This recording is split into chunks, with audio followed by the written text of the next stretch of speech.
The Galactic Council chamber was a place of grandeur, its vaulted ceilings stretching high above, lined with banners from hundreds of civilizations. The air hummed with the soft glow of translation fields, ensuring that every species present could understand one another.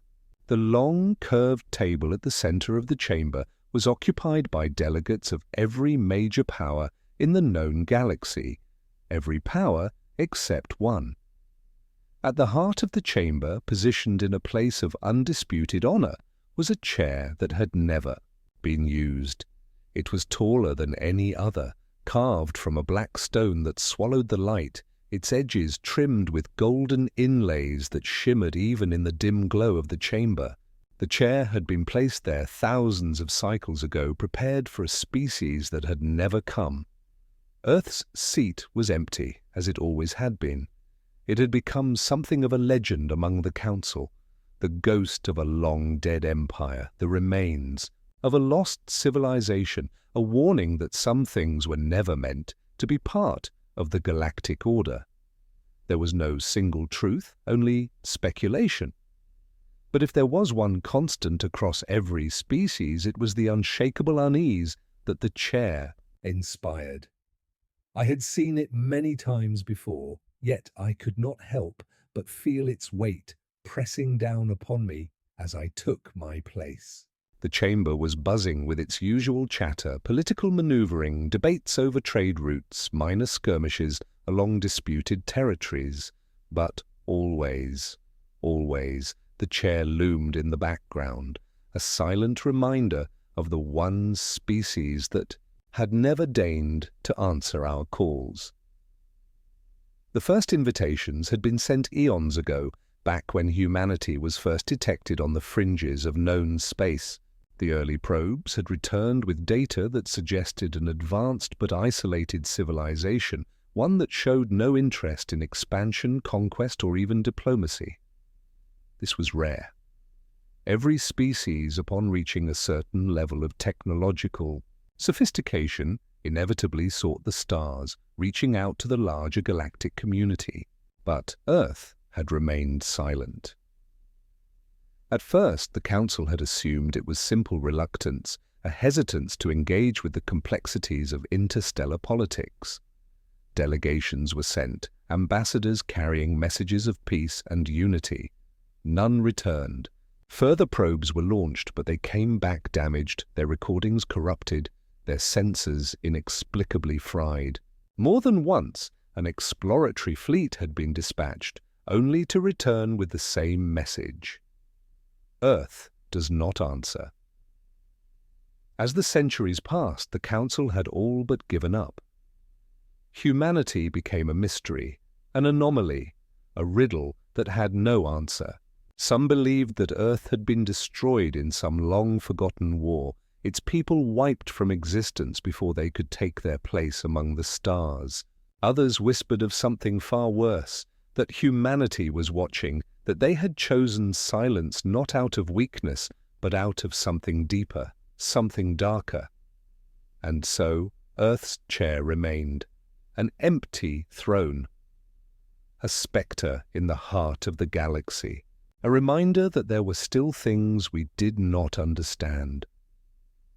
The doors to the Galactic Council chamber had not moved in over a century.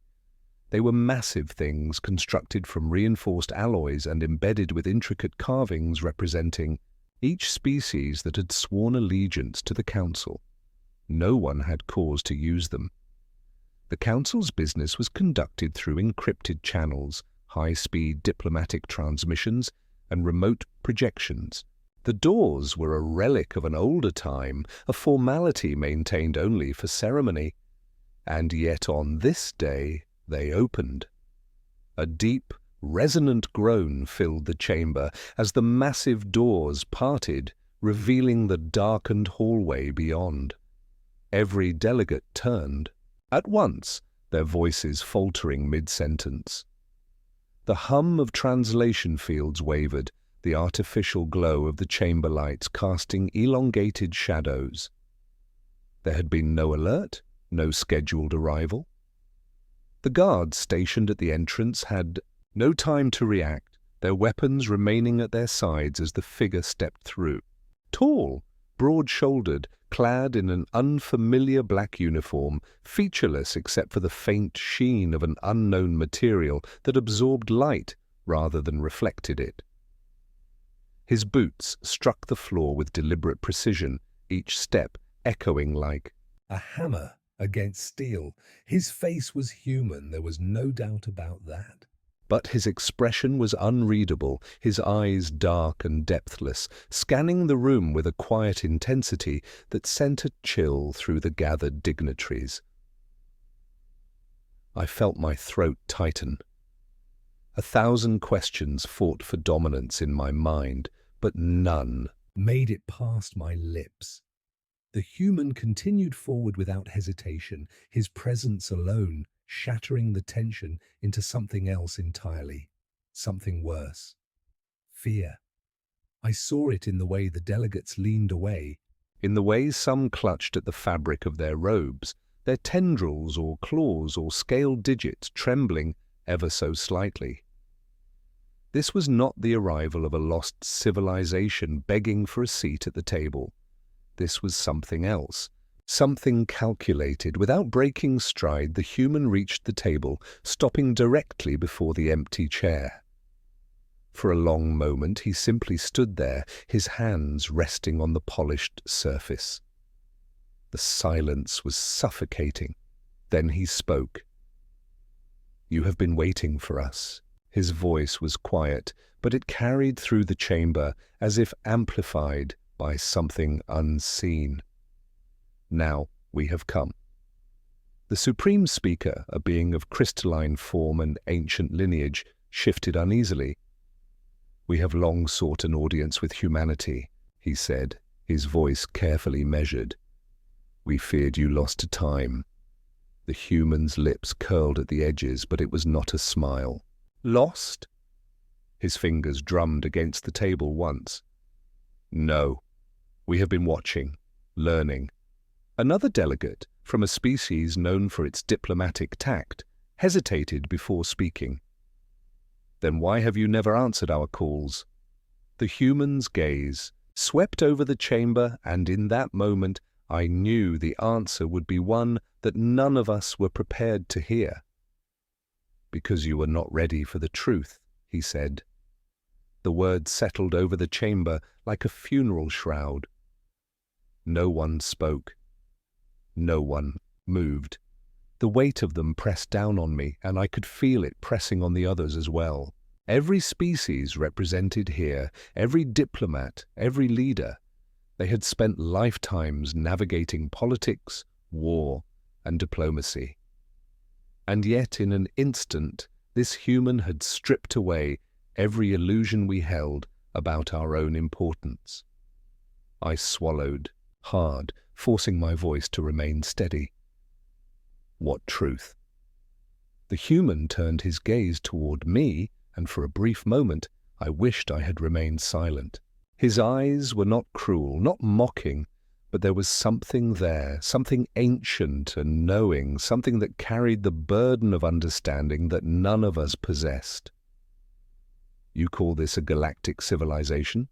he asked, his voice neither condescending nor aggressive, merely disappointed. "A council of hundreds of species, endlessly debating, endlessly warring, shifting power from one empire to another, as if the cycle itself is some great achievement." The Supreme Speaker, his crystalline form shimmering with barely contained indignation, straightened. "We have maintained order for millennia. Our governance is fragile," the human interrupted. "A system held together by treaties that will be broken, alliances that will crumble, and wars that will never truly end." A murmur rippled through the chamber, whispers in 100 different languages. I had been part of the council long enough to know the difference between anger and fear. This was the latter. The human had not come to ask for membership. He had come to judge. A delegate from the Corwood Federation, a species renowned for their military might, bristled. We have built a society of peace. We do not allow senseless conflict. How many empires have risen and fallen under your watch?" The human cut in smoothly. His tone never changed, but the question landed like a hammer. "How many species have you abandoned when they could not comply with your laws? How many wars have you justified by calling them necessary?" The murmur grew louder. I could see it now, the growing realization, the quiet acknowledgement of history we preferred to forget. The Council was old, but so were the conflicts it failed to prevent. The balance of power was always shifting, and while the Council had long considered itself the stabilizing force in the galaxy, the truth was far uglier. We had never prevented war, we had only delayed it. I found my voice again, though it felt small. "Why stay silent for so long? If you saw all of this, if you believed we were broken, why not intervene?" The human exhaled slowly, as if the answer was obvious. "Because we wanted to see if you could be better than us," he said. A hush fell over the chamber. For the first time since his arrival, I saw something deeper in his expression, something that sent a cold dread through me. "And have we?" I asked, though I already knew. The human's gaze met mine, steady and unwavering. "No," he said. The chamber was silent, but it was not the silence of thoughtfulness or contemplation. It was the silence of something breaking. The human's words had not been loud, nor had they been laced with anger, but they had struck something fundamental. In every being present, I could see it in their faces, their body language, the slight twitch of a tendril, the nervous flick of a forked tongue, the slow contraction of bioluminescent patterns. No one wanted to be the first to speak, to challenge what had just been said, because deep down we all knew he was right. The human continued as if the weight of his words meant nothing to him. "We have watched your wars, your alliances, your betrayals. We have seen the rise and fall of empires that thought themselves eternal. We have watched your attempts at peace, at control, at order." His dark eyes swept across the room, landing on each of us in turn. "We have mapped every fleet, every stronghold, every weakness." I stiffened at that. "Weakness?" The human inclined his head slightly, acknowledging my reaction. "Yes. Weakness. A delegate from the Jory Consortium, a species known for its vast intelligence networks, shifted in his seat. His translucent skin darkened in a show of unease. "Why?" he asked, his voice hushed. "Because we needed to understand if you were a threat," the human said simply. A ripple of alarm passed through the room. A threat? To them? To humanity? The Supreme Speaker's crystalline form dimmed, an involuntary reaction of uncertainty. "We have never sought hostility with your kind. The Council extends invitations of peace, of unity. We have never raised arms against you." The human studied the speaker for a long moment before answering. "Not yet." The finality of those two words sent an undeniable shiver through the chamber. "We have seen what happens when civilizations expand unchecked," the human went on. "We have seen what happens when the powerful decide that their way is the only way. We have seen what happens when peace is enforced through coercion rather than choice." He exhaled slowly. "We have seen what happens when power becomes a justification for control." The words struck deep. I could feel their weight pressing down on me. There had always been whispers, rumors of species that had resisted the Council's authority, of planets that had chosen independence and were dealt with. The official record spoke of peaceful negotiations, of settlements reached, but the truth was never so simple. A high-ranking councillor from the inner colonies, his feathers twitching with nervous energy, leaned forward. "If you saw all of this, if you knew the flaws in our system, why not come forward earlier? Why not reveal yourselves and work with us to fix it?" The human's lips pressed into a thin line. "Because the moment we revealed ourselves, you would have tried to control us, to bend us to your system, to make us a part of your council, your laws, your wars." He leaned forward slightly. "And that would have been a mistake." A cold sensation crawled up my spine. "What do you mean?" I asked. The human held my gaze. His expression unreadable. "It means that we have spent centuries ensuring that day never comes." The weight of his words settled over the chamber like a suffocating mist. I could feel the unease radiating from every delegate, their bodies shifting, their eyes darting between one another, as if searching for reassurance that no one could give. The human had not raised his voice, had not made threat, yet the implications of what he said were more terrifying than any declaration of war. The supreme speaker, ever the diplomat, found his voice first. "You say you have ensured this day never comes," he said, his crystalline form flickering with controlled tension. "Explain." The human regarded him for a long moment, as if deciding whether or not it was worth answering. Then, in the same calm, measured tone, he spoke. "You look at us and see a missing civilization, an anomaly in the great tapestry of galactic order. You believe that we remained silent out of isolationism, fear, or disinterest." He paused, tilting his head slightly. "You never considered the possibility that we remained silent deliberately." The chamber reacted as if he had struck a physical blow, a few gasps, a few nervous glances, but mostly silence, cold, dawning silence. I felt something icy settle in my gut. "Why?" I asked. The human's gaze shifted to me, and for a brief moment I saw something there, something deeper, something dangerous, "Because your system is not stable," he said. "It is built on a foundation of control, not trust. You call yourselves a council, but you are an empire in all but name. You dictate terms, you enforce compliance, you punish those who do not fall in line." One of the Corwood military representatives, a thick-skinned, multi-limbed being from the Zern Dominion, bristled. "We maintain peace." The human's expression didn't change. "No, you maintain order, and those are not the same thing." A murmur of dissent rippled through the chamber, but no one openly challenged him. Because deep down, we all knew he was right. The Supreme Speaker's light dimmed slightly, the equivalent of a deep sigh.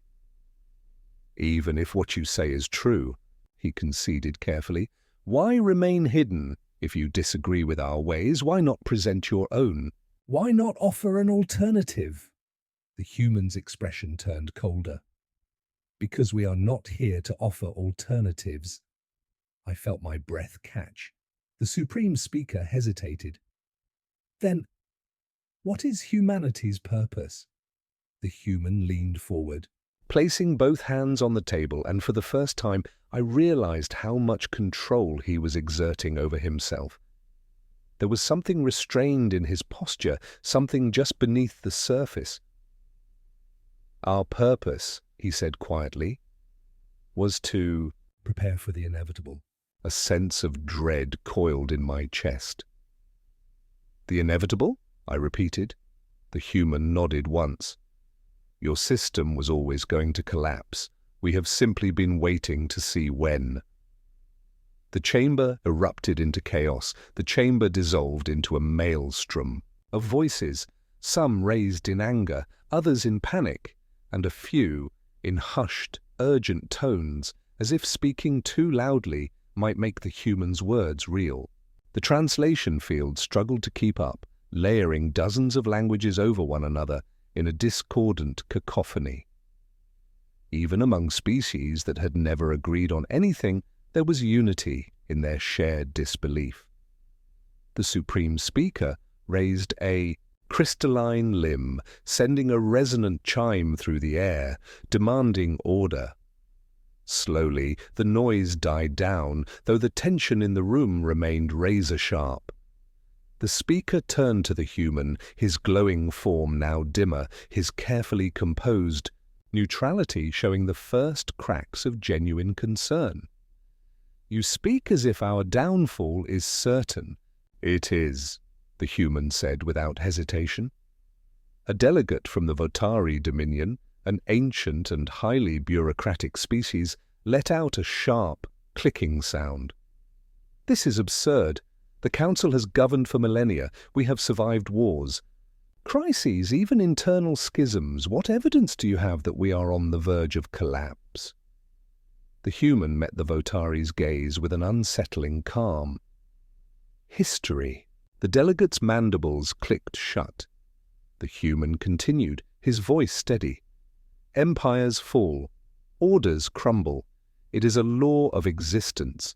The greater the system, the greater its eventual failure. You believe your council is different, that you have solved the problems of governance, of power, of conflict." He shook his head. "You have only delayed them." I felt a tightness in my chest. He was speaking with such certainty, such conviction, and it terrified me because we all knew that he was not wrong.